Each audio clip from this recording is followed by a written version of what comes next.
Hi hello അസ്സലാമു അലൈക്കും, welcome back to our channel. ഇന്ന് പെരുന്നാളിൻ്റെ കുറച്ച് വിശേഷങ്ങളായിട്ടാണ് കേട്ടോ വന്നിട്ടുള്ളത്. 3:45 ആയപ്പോഴേക്കും ഞാൻ എണീറ്റിട്ടുണ്ടായിരുന്നു കേട്ടോ. ആദ്യം തന്നെ നമ്മുടെ ഫ്രിഡ്ജിൽ നിന്ന് ഇറച്ചിയൊക്കെ എടുത്തിട്ട് അത് വെള്ളത്തിലിട്ട് വെച്ചു കേട്ടോ. നേരത്തെ എണീറ്റിട്ടില്ലെങ്കിൽ നമ്മൾ വിചാരിച്ച ടൈമിൽ പണികളൊന്നും തീരില്ല കേട്ടോ. അപ്പോൾ നമ്മുടെ ലിയക്കുട്ടി ഉറങ്ങിയിട്ടുണ്ട്. അവൾ ഉണരുമ്പോഴേക്കും നമ്മുടെ പണികളൊക്കെ ഒന്ന് തീർത്ത് വെക്കണം. രാത്രിയിൽ തന്നെ ഉള്ളികളൊക്കെ തൊലി കളഞ്ഞ് വെച്ചിട്ടുണ്ടായിരുന്നു കേട്ടോ. ഇനി അതൊന്ന് അരിഞ്ഞെടുക്കണം. പിന്നെ ചെറുള്ളിയും വെളുത്തുള്ളിയും ഇഞ്ചിയൊക്കെ ഒന്ന് ചതച്ചെടുക്കാനുണ്ട് കേട്ടോ. ആദ്യം തന്നെ ഞാൻ സവോള ഒന്ന് അരിഞ്ഞെടുക്കുകയാണ്.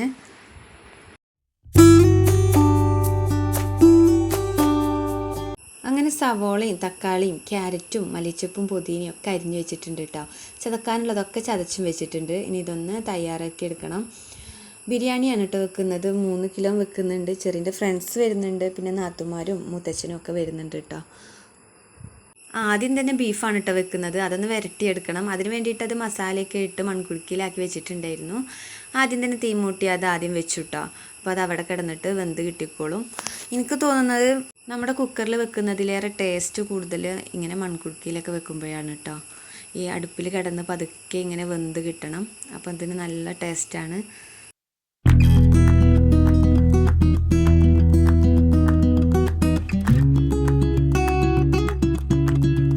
പിന്നെ മറ്റേ അടുപ്പിലും തീ മൂട്ടുന്നുണ്ട് കേട്ടോ. നെയ്ച്ചോറ് ആദ്യം വെക്കാമെന്ന് വിചാരിച്ചു. നെയ്ച്ചോറാക്കി വെച്ചിട്ട് ദമ്മിടാന്നാണ് കേട്ടോ വിചാരിക്കുന്നത്. തിളപ്പിച്ചൂറ്റി വെക്കുമ്പോൾ ഒറ്റയ്ക്ക് കഴിയൂല എന്ന് തോന്നിയിട്ട് അതുകൊണ്ടാണ് നെയ്ച്ചോറാക്കി വെക്കുന്നത്. 3 കിലോനൊക്കെ ഇല്ലേ, പെട്ടെന്ന് ഊറ്റിയെടുക്കണമല്ലോ. അപ്പോൾ അതിന് കഴിയൂല എന്ന് തോന്നിയപ്പോൾ നെയ്ച്ചോറാക്കി വെച്ചു കേട്ടോ. ഇനി ഇതവിടെ കിടന്ന് തിളക്കട്ടെ. ആ നേരം കൊണ്ട് ഞാൻ നമ്മുടെ ചിക്കനാണ് കേട്ടോ ബിരിയാണി വെക്കുന്നത്. അതൊക്കെ ഒന്ന് കഴുകി വൃത്തിയാക്കി എടുക്കാമെന്ന് വിചാരിച്ചു. അങ്ങനെ അതൊക്കെ ഒന്ന് കഴുകി വൃത്തിയാക്കി എടുത്തിട്ടുണ്ട്. അപ്പോഴേക്കും നെയ്ച്ചോറിനുള്ള വെള്ളമൊക്കെ തിളച്ചിട്ടുണ്ട് കേട്ടോ. അപ്പോൾ ഞാൻ അരിയൊക്കെ കഴുകി അതിലേക്ക് ഇട്ടിട്ടുണ്ട്. എന്നിട്ടൊന്ന് ഇളക്കി കൊടുത്തിട്ടുണ്ട്.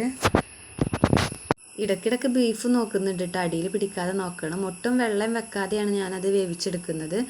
വെള്ളമില്ലാതെ വേണം വേവിച്ചെടുക്കാൻ. പിന്നീട് ബീഫൊക്കെ വെന്തപ്പോൾ അതൊക്കെ ഒന്ന് വാങ്ങി വെച്ചിട്ടുണ്ട്. ഇനി തൂമിച്ചിട്ടില്ല കേട്ടോ. അപ്പം ആ അടുപ്പിൽ തന്നെ നമ്മുടെ ചിക്കനൊക്കെ ഒന്ന് റെഡിയാക്കി എടുക്കണം ബിരിയാണിക്കുള്ള. അതിന് വേണ്ടിയിട്ടുള്ള സവോളയും തക്കാളിയും ചതച്ച് വെച്ചിട്ടുള്ളതൊക്കെ ഇട്ടിട്ട് വഴറ്റിയെടുക്കുന്നുണ്ട് കേട്ടോ. ഇതിലേക്ക് മഞ്ഞൾപ്പൊടി ഇട്ട് കൊടുക്കുന്നുണ്ട്.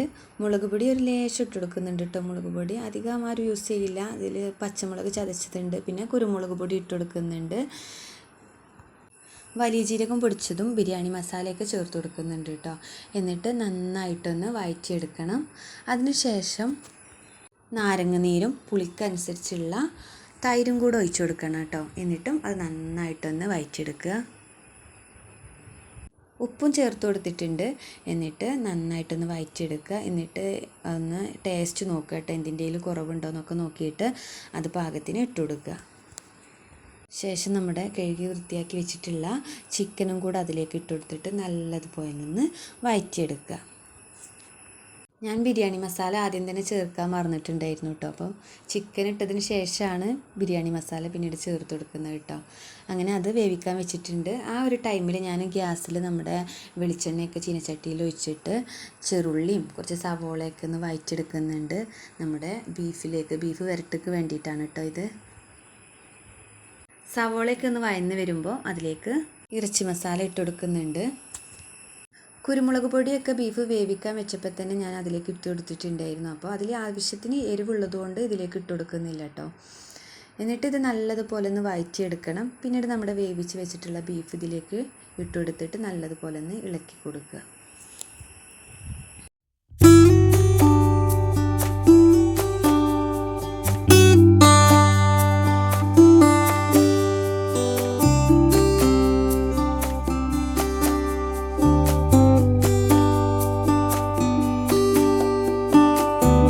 നെയ്ച്ചോറൊക്കെ റെഡി ആയിട്ടുണ്ടായിരുന്നു കേട്ടോ. ഇനി ഇതൊന്ന് ദമ്മിടണം. ചിക്കനും വെന്തിട്ടിട്ടുണ്ട്. ഇത് നല്ലതുപോലെ ഒന്നും വേവണ്ട കേട്ടോ. ദമ്മിടുമ്പോൾ തന്നെ അതിൽ കിടന്നിട്ടും വേവും. അങ്ങനെ നമ്മുടെ വാഴയിലേക്ക് കൊണ്ട് വെച്ചിട്ടുണ്ടായിരുന്നു കേട്ടോ. അതൊക്കെ കഴുകി അതിൻ്റെ മുകളിലായിട്ട് ചിക്കൻ്റെ മുകളിലായിട്ട് വെച്ച് കൊടുത്തിട്ടുണ്ട്. ഇനി ഇതിലേക്ക് കുറച്ച് ഈച്ചയായിട്ട് ചോറിട്ട് കൊടുക്കണം കേട്ടോ. വേവിച്ച് വെച്ചിട്ടുള്ള നെയ്ച്ചോറിട്ട് കൊടുക്കുക.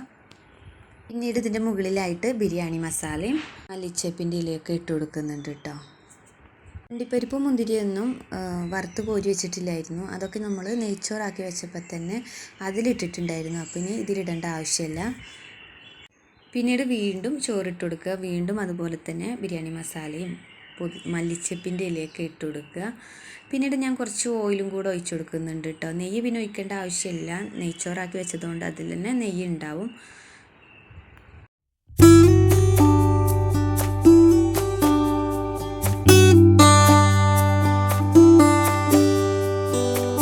അങ്ങനെ ബിരിയാണീൻ്റെ കാര്യങ്ങളൊക്കെ ശരിയായി ദമ്മൊക്കെ ഇട്ട് വെച്ചിട്ടുണ്ട്.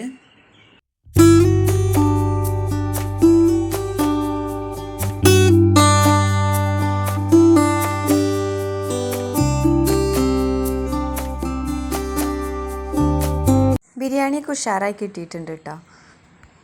മക്കൾ ഫോട്ടോ എടുക്കാൻ വേണ്ടിയിട്ട് നിന്ന് തരുന്നതാണ് കേട്ടോ. അവരുടെ പെരുന്നാൾക്കുള്ള ഡ്രസ്സാണ് കേട്ടോ ഇത് അനിയത്തി അടിച്ചതാണ് കേട്ടോ. അവരത് 2 പേരതും അനിയത്തി അടിച്ചിരുന്നതാണ് കേട്ടോ. അങ്ങനെ അനിയത്തി മക്കളും അവളുടെ ഉമ്മയൊക്കെ വന്നിട്ടുണ്ടായിരുന്നു കേട്ടോ. അപ്പോൾ അവർക്ക് ചോറൊക്കെ കൊടുത്തു. ഞങ്ങളിതിന് മുന്നേ ചോറ് കഴിച്ചിട്ടുണ്ടായിരുന്നു കേട്ടോ. അതിൻ്റെ ഒന്നും വീഡിയോ എടുത്തില്ല. അവളെ മോളാണ് കേട്ടത്. ചെറിൻ്റെ ഫ്രണ്ട്സും എൻ്റെ നാത്തൂന്മാരും ഒക്കെ വന്നിട്ടുണ്ടായിരുന്നു കേട്ടോ. അവരുടെ ഒന്നും വീഡിയോ ഞാൻ എടുക്കാഞ്ഞിട്ടാണ്. എല്ലാവർക്കും ഒന്നും വീഡിയോയിൽ വരാൻ താല്പര്യം ഉണ്ടാവില്ലല്ലോ, അതുകൊണ്ടാണ് എടുക്കാതിരുന്നത്.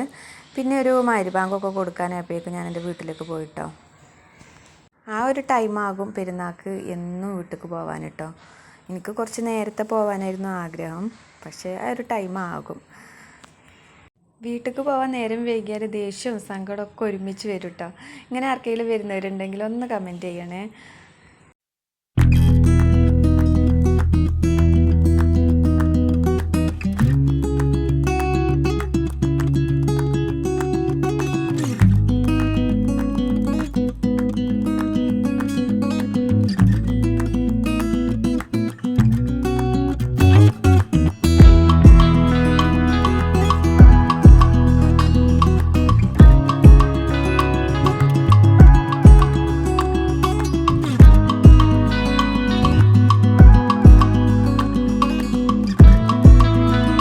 ഞങ്ങളുടെ തറവാട്ട് വീട്ടിൽ വെച്ചിട്ടാണ് കേട്ടോ പെരുന്നാൾ കഴിക്കാറ്. അപ്പോൾ ഇത് കാണുന്നത് നമ്മുടെ തറവാട് വീടാണ് കേട്ടോ.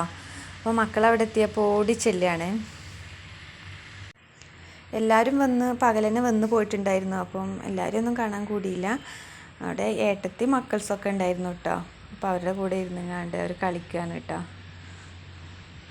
മൊബൈലിലാണ് കളി. മക്കൾക്ക് പിന്നെ മൊബൈലും ടാബൊക്കെ കിട്ടിയാൽ മതിയല്ലോ. ഞാൻ അധികം സമയമൊന്നും കൊടുക്കലില്ല, കുറച്ച് നേരമൊക്കെ കൊടുത്തിട്ട് വാങ്ങി വെക്കും കേട്ടോ. അവിടെ നല്ല സേമിയ പായസം വെച്ചിട്ടുണ്ടായിരുന്നു കേട്ടോ. അപ്പോൾ ഞങ്ങൾ അതൊക്കെ കുടിച്ചു. അവിടെയും ബിരിയാണി തന്നെയായിരുന്നു കേട്ടോ. പക്ഷെ അപ്പോഴേക്കും എനിക്ക് ബിരിയാണിയോടുള്ള ആഗ്രഹമൊക്കെ തീർന്നിട്ടുണ്ടായിരുന്നു കേട്ടോ. നമ്മൾ ബിരിയാണി അന്ന് കണ്ട് മടുത്തിട്ടുണ്ടാവും. അപ്പം അവിടെ രാത്രിക്ക് നല്ല വെറുംചോറും മോര് കാച്ചിയതും ഇറച്ചി വരട്ടിയതും പപ്പടം കാച്ചിയതൊക്കെ ഉണ്ടായിരുന്നു കേട്ടോ. അതൊക്കെ കൂട്ടിയിട്ട് ഞാൻ ചോറ് കഴിച്ചു കേട്ടോ. ചെറിയ അവിടെ നിന്നിട്ടില്ല. ചെറിയ ഞങ്ങളാക്കിയിട്ട് ഇങ്ങോട്ട് പോകുന്നു കേട്ടോ. ഞങ്ങളുടെ കുഞ്ഞു വീഡിയോ ഇഷ്ടപ്പെട്ടിട്ടുണ്ടെങ്കിൽ ഒന്ന് സബ്സ്ക്രൈബ് ചെയ്ത് സപ്പോർട്ട് ചെയ്യണേ. താങ്ക്